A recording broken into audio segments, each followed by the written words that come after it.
Okay, this is the continuation of Nelson Mandela's testimony at his trial. So please refer to my prior video if you want to hear the previous section. In 1960, the government held a referendum which led to the establishment of the Republic. Africans, who constituted approximately 70% of the entire population, were not entitled to vote and were not even consulted. I undertook the responsibility for organizing the national stay-at-home coalition to coincide with the declaration of this republic. As all strikes by Africans are illegal or were illegal, the person organizing such a strike must avoid arrest. I had to leave my home and family and my practice and to go into hiding to avoid such an arrest. The stay-at-home was to be a peaceful demonstration. Careful instructions were given to avoid any recourse to violence. The government's answer was to introduce new and harsher laws, to mobilize its armed forces, and to send people, armed vehicles, and soldiers into the townships in a massive show of force designed to intimidate the people. The government had decided the rule of force alone, and this decision was a milestone on the road to the Umkhonto. What were we, the leaders of our people, to do? We had no doubt that we had to continue the fight. Anything else would have been abject surrender. Our problem was not whether to fight, but how to continue this fight. We of the ANC had always stood for a non-racial democracy, and we shrank from any action which might drive the races further apart.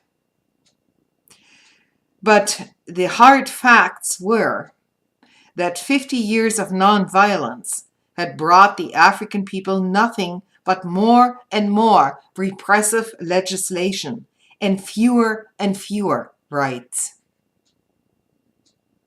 By this time, violence had in fact become a feature of the South African political scene. There had been violence in 1957 when the women of Zeterus were ordered to carry passes. There was violence in 1958 with the enforcement of cattle culling in some province. There was violence in 1959 when the people of Katumanor protested against the pass raids. There was violence in 1960 when the government attempted to impose Bantu authorities in Pondoland. Each disturbance pointed to the inevitable growth amongst Africans of the belief that violence was the only way out. It showed that a government which uses force to maintain its rule teaches the oppressed to use force against it.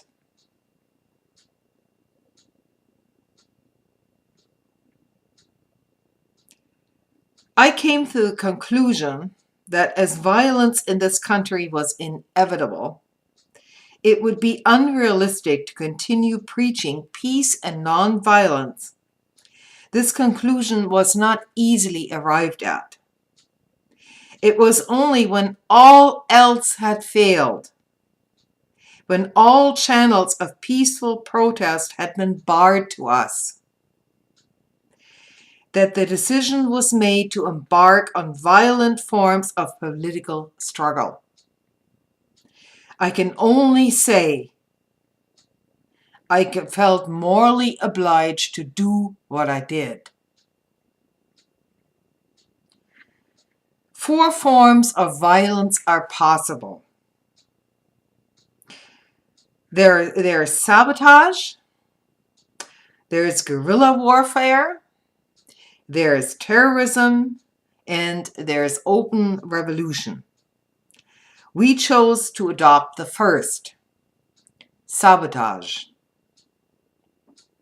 Sabotage did not involve loss of life, and it offered the best hope for the future in race relations. Bitterness would be kept to a minimum, and if the policy bore fruit, democratic government could become a reality. The initial plan was based on a careful analysis of the political and economic situation of our country. We believed that South Africa depended to a large extent on foreign capital. We felt that planned destruction of power plants and interference with rail and telephone communications would scare away capital from the country, thus compelling the voters of the country to reconsider their position. Umkhonto had its first operation in 1961 when government buildings in Johannesburg, Port Elizabeth, and Durban were attacked. The selection of targets is proof of the policy to which I have referred. Had we intended to attack life, we would have selected targets where people congregated and not empty buildings and power stations. The whites failed to respond by suggesting change. They responded to our call by suggesting the lager. In other words, sort of like imprisoning everybody. In contrast, the response of the Africans was one of encouragement. Suddenly, there was hope again. People began to speculate on how soon freedom could be obtained. But we in Umkhonto weighed up the white response with anxiety. The lines were being drawn. The whites and blacks were moving into completely separate camps, and the prospects of avoiding a civil war were made less. The white newspapers carried reports that sabotage would be punished by death. If this was so, how could we continue to keep Afrikaans away from terrorism? We felt it our duty to make preparations to use force in order to defend ourselves against force. We decided, therefore, to make provisions for the possibility of a guerrilla war. All whites undergo compulsory military training, but no such training was given to Africans. It was in our view essential to build up a nucleus of trained men who would be able to provide the leadership which would be required if guerrilla warfare started.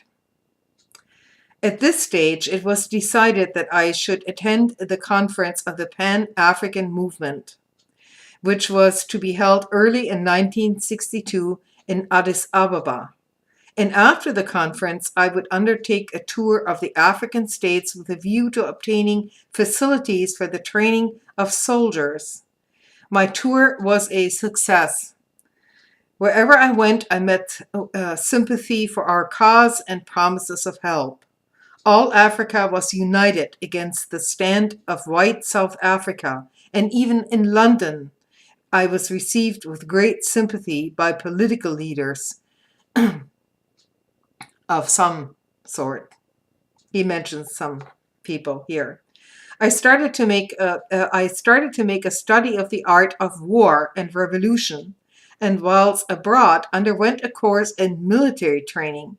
There was to be guerrilla warfare. I wanted to be able to stand and fight with my people and to share the hazards of war with them. On my return, I found that there had been little alteration in the political scene, and the threat of the death penalty for sabotage had now become a fact. Another one of the allegations made by the state is that the aims and objects of the ANC and the Communist Party are the same. The creed of the ANC is and always has been the creed of African nationalism. It is not the concept of African nationalism expressed in the cry, "Drive the white man into the sea." The African nationalism for which the ANC stands is the concept of freedom and fulfillment of the African people in their own land. The most important political document ever adopted by the ANC is the Freedom Charter.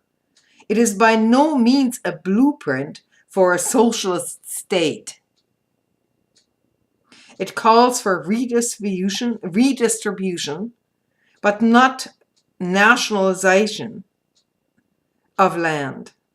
It provides for nationalization of mines, banks, and monopoly industry because big monopolies are owned by one race only.